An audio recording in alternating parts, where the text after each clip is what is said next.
a lot of us are getting to the point right now where we're realizing that electoral politics is pushed so much because they know that that it is less effective at pushing for policy than direct action. And what do I mean? Direct action is the power. So electoral politics, if you take electoral politics and see it as a hammer, that hammer really has no power if you just sit it on the table. What puts the power behind it is actual direct action, which would be the muscle that you have in your arm to drive that hammer to put that nail, which is the politician, into the wall. The problem is that they're saying, oh, all you need is a hammer. You don't need any arms. And we're like, what the fuck do you mean we don't need arms? We need arms in order to drive the hammer, to drive the nail into the wall. But the problem is that we're constantly told we don't need arms. And so because of that, then this is one of the reasons why shit doesn't get done. Nails don't get driven into the wall. Because they disarmed us. See how I did that there? They disarmed us and made it so that, oh, well, you know what? All you guys need to do is just vote. It's like, yeah, I got 1,000 hammers in here and no arms. And you're expecting me to drive these nails into the wall with nothing. It's like, yeah, I got the hammer, but I don't got any arms to drive it in. So that's what it feels like. And now the fact that we are arming ourselves by doing more direct action, it is now a threat. And now they're saying, oh, well, we gotta make some more laws for protests because these people, we can't have them out there in the streets like the way they are. And there was a big scare during the George Floyd protests because they realized those arms came back. And they were like, holy shit, we cannot allow these people to have this direct action arm to drive us. So guess what? What did Ron DeSantis do? And here in Florida, tried to make it, and he's trying to make it more illegal to do any type of protesting. They got the police out there in the streets.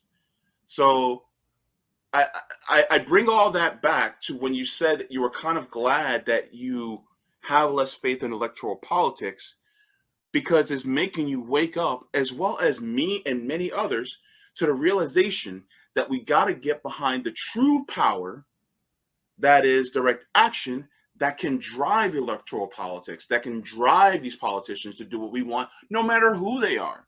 They can be progressive, they can be in a GOP.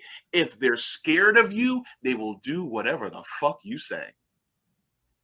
And that's one of the reasons why I think direct action is most sorely needed. Well, if I may further your wonderful analogy, I think you nailed it, JB. And you're the king of analogies, by the way. Your analogies are my favorite thing on the planet. That's like wonderful. But what you're really doing is you're breaking it down for the viewer, the difference between inside and outside game. And what a lot of these people that we wouldn't really agree with on most things, like the boutique left, that are still on the Democratic Reformation train, what they will try to tell you is that we need an immense inside game and just to pump up our inside game, but then they'll kind of poo-poo the outside game.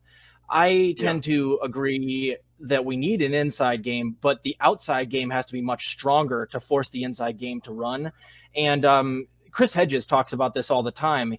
The key is not to try to put more good people in Congress. The key is to push the people that are in Congress to do what we want because they're afraid. So I don't think that if any Justice Democrats get elected, it will not be very many. I'm not sure that any of them are going to get elected in the upcoming midterms.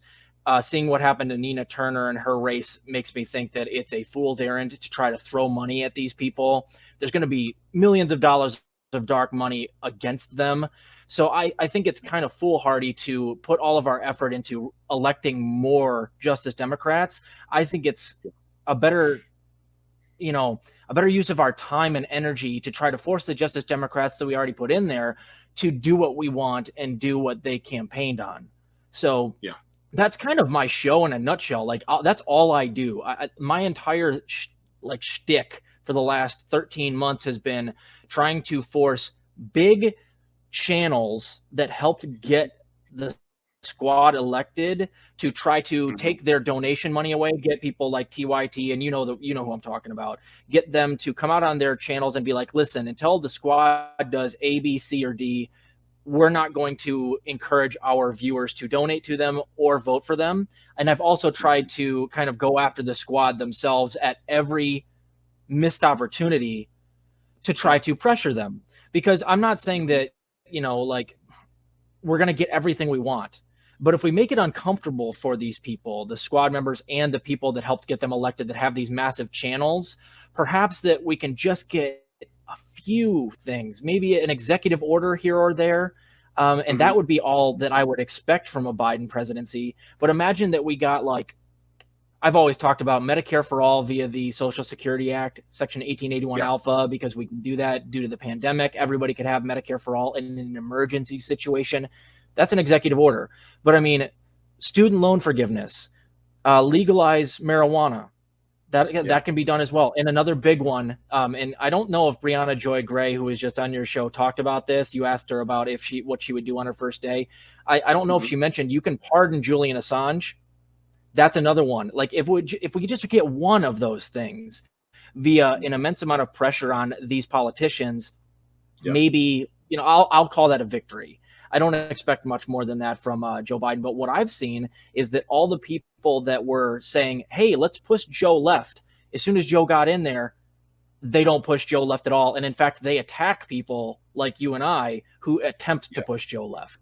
So I think that they were completely full of shit when they were talking about vote blue no matter who and we'll push Joe left later. No, you just wanted to get a Democrat in there and maintain the status quo, because a lot of these channels and indeed the squad are now kind of, they make good money, they're comfortable, they themselves don't have to worry about healthcare or their college loan debt, and certainly a lot of these channels don't want Julian Assange getting forgiven because he's a symbol of, free speech in America.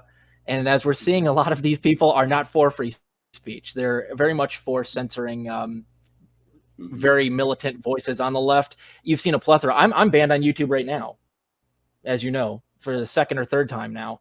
And I'm not the only one. There's plenty of channels that have been taken down over the last 2 weeks. And there are people on the left, quote unquote, who have been all for it.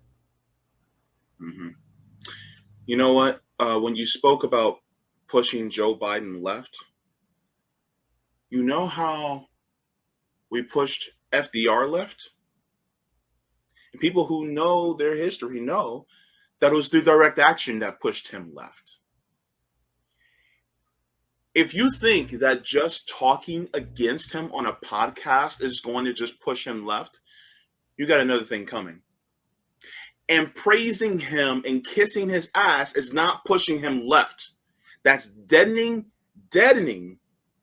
people's thoughts on and their sense of urgency who could be activated to push him left. So, like our old friend Kyle Kalinske said,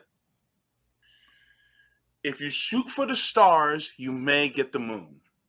All right? With that being said, if we truly wanted to get something done, it would be promotion of direct action. If you are someone in this space and you are not pushing relentlessly about direct action, like Nick said, you're deeply unserious. Because you want to talk about politics and then you want to rant about it, but you don't really want anything to change. If at least you can put the idea of getting out there and helping people to realize the power that they really have to change, then yeah, you're serious. But if you're not pushing for that, do you really want things to change? And furthermore, here's another question. How much are you willing to force things to change if you're making really good money in this space and you forget where you came from? Just a question that I got to ask people. I'm not asking you in particular because, I know you're struggling just like me.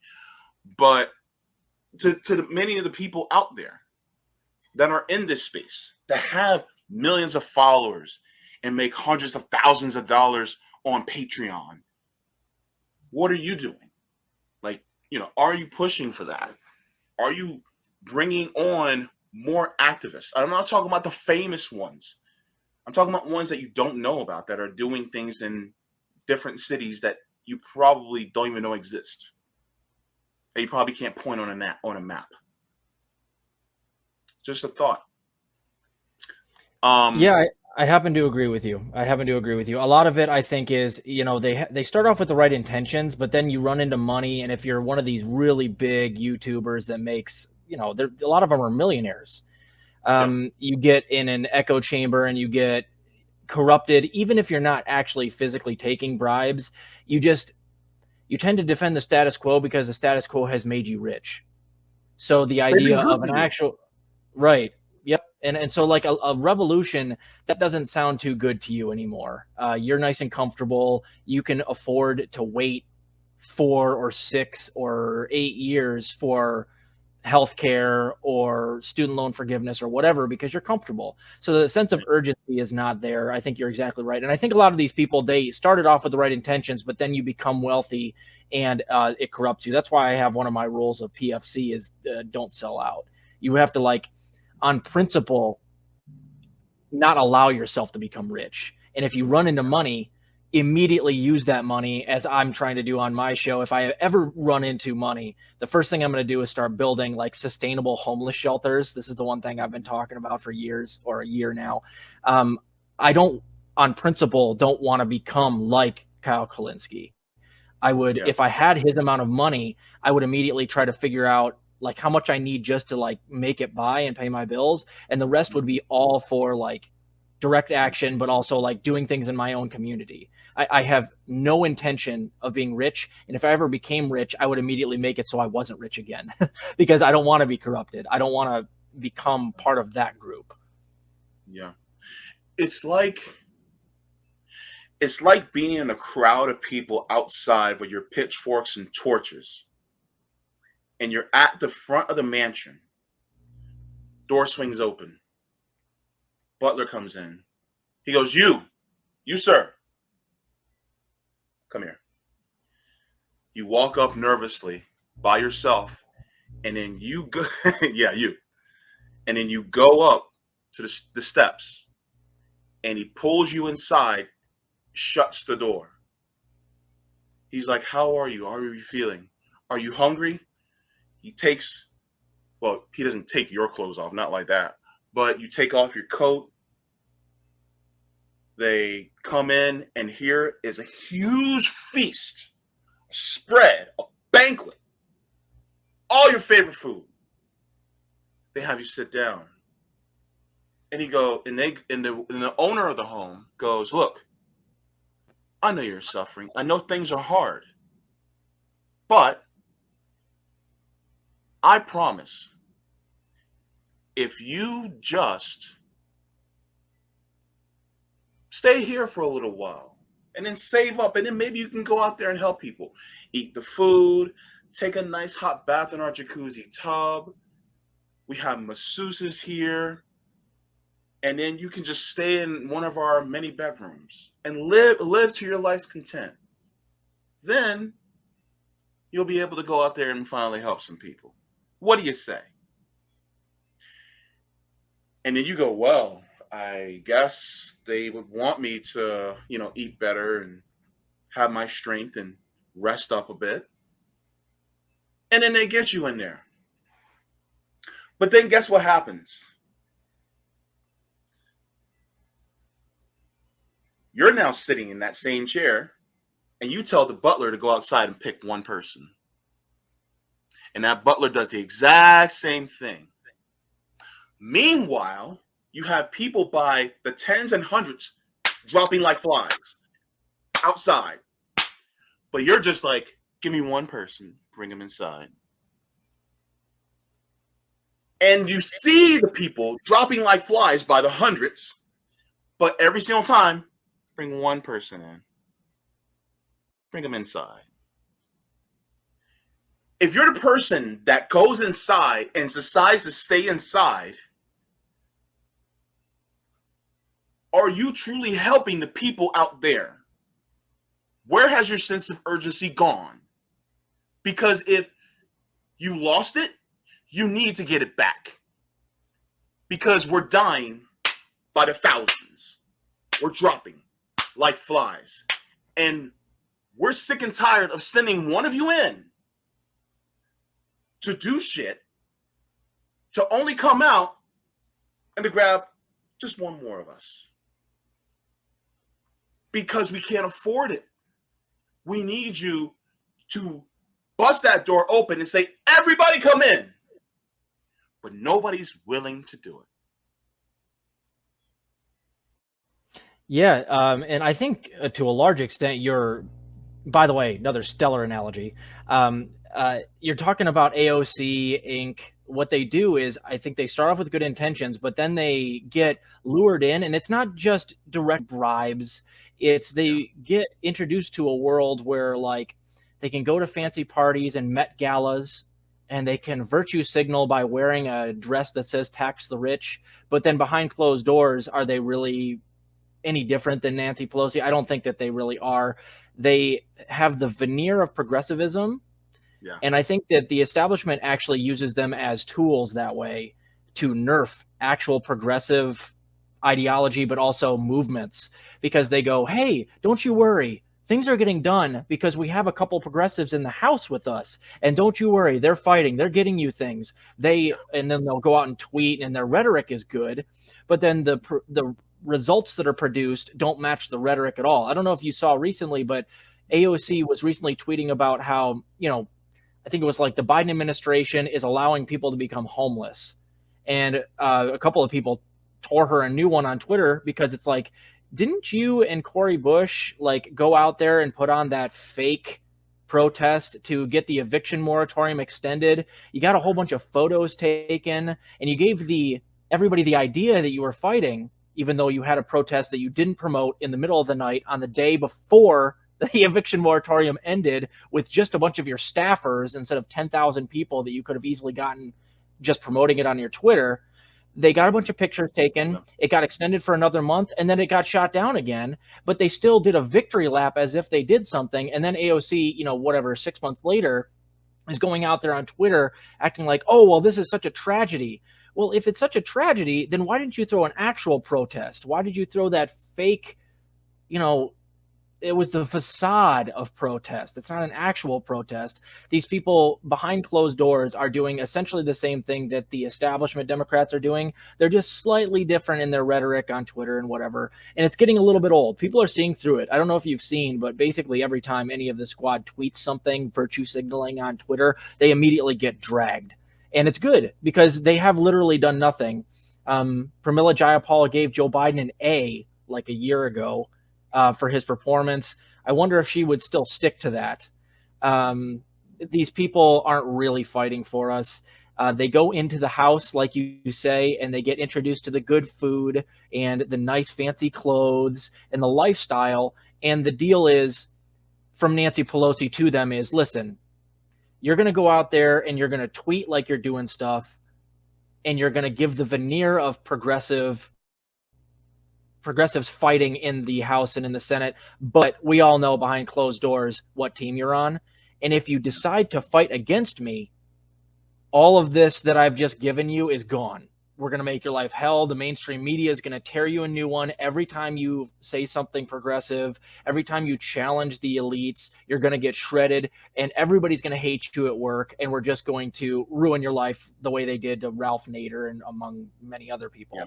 So the deal is, like, you can either have the nice, comfy lifestyle and pretend like you're fighting, and if you actually fight, we'll destroy you. And it's really sad. That means you really need a very strong person to go in there. And I don't know if that person exists. I don't think that anybody can go in there and resist that much.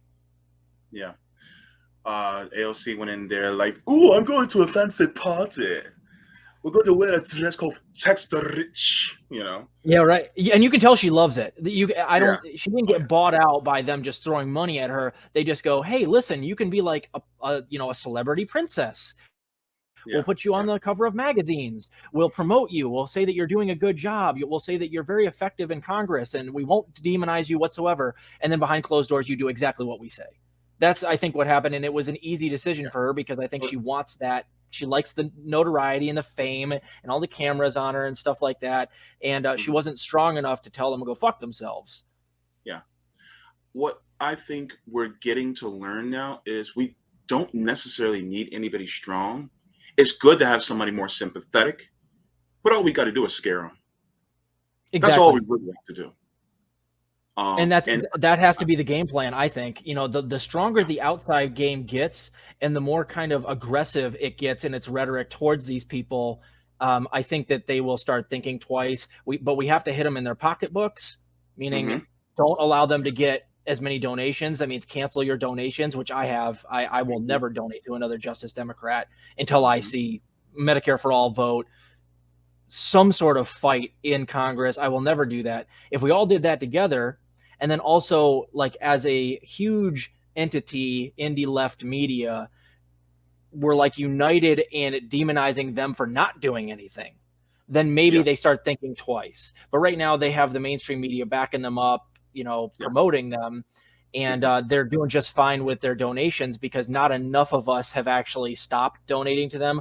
A lot of people are yeah, still living in La La Land where they're donating to AOC and Rashida Tlaib and mhm, Ilhan Omar, um, and so they haven't really been threatened when it comes to maybe losing their seat. yeah, And unfortunately, I don't know if that's going to happen in the future. We're pretty divided on the left when it comes to like neglecting the squad and in fact Democrats our votes and our donation money. It's only you, me, and a handful of other channels that are really pushing for that. So I don't know if there's any reason for the squad to actually change what they've been doing. And you want to know the saddest part, JB? And I don't want to be a Debbie Downer here, but our window for opportunity is really kind of closed already, because the only time we were going to have to push Joe Biden to include some things in an omnibus bill were really in the first year of his presidency. I don't yeah, think another bill is going to pass between now and the midterms, and the Democrats are going to get smoked in the midterms, probably lose the House and the Senate, and if not both, one of the yeah, two, certainly. And then after that, they have a convenient scapegoat for getting a whole lot of nothing done again for the last 2 years of Biden's presidency. And I think, honestly, you're looking at a Republican majority for like 4 to 6 years. So I yeah, think that our window of opportunity is more or less closed. It was really Biden's first 12 to 14 months in office that we had a chance to really get some stuff included in the Build Back Better bill, but we didn't do mhm, it. We were not united in the lefty media space. We were not united in terms of the squad members doing Tea Party tactics. They weren't united in their voting tactics. mhm, And now I don't think they're going to have enough time before midterms to try to shoehorn another bill in. And in fact, I don't think the Democrats even want to.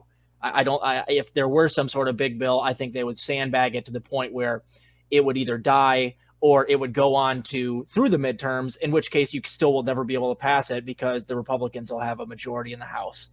mhm, So it's sad, but our tactics have to update here. And in fact, I'm adjusting on the fly to doing far more promotion of direct action on my show now, rather mhm, than attacking the squad as much as I have, because now I honestly think they don't really have much leverage anymore.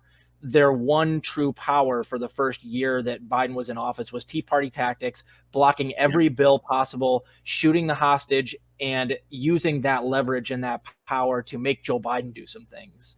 But since there are no more bills between now and the midterms that are of substance, mhm, I don't know how much leverage they even had. So I'm changing gears a little bit. I'm really like focusing hardcore on, I'll still call them out when they make mistakes on mhm, my show. But my second season of PFC is going to be a lot more like direct action and mutual aid oriented. Um, and unfortunately, we're in for a very rough 6 to 7 years, JB. I hate to tell you, yeah. buddy, it's going to No, be I nasty know. for the next 6 to 7 years. Yeah.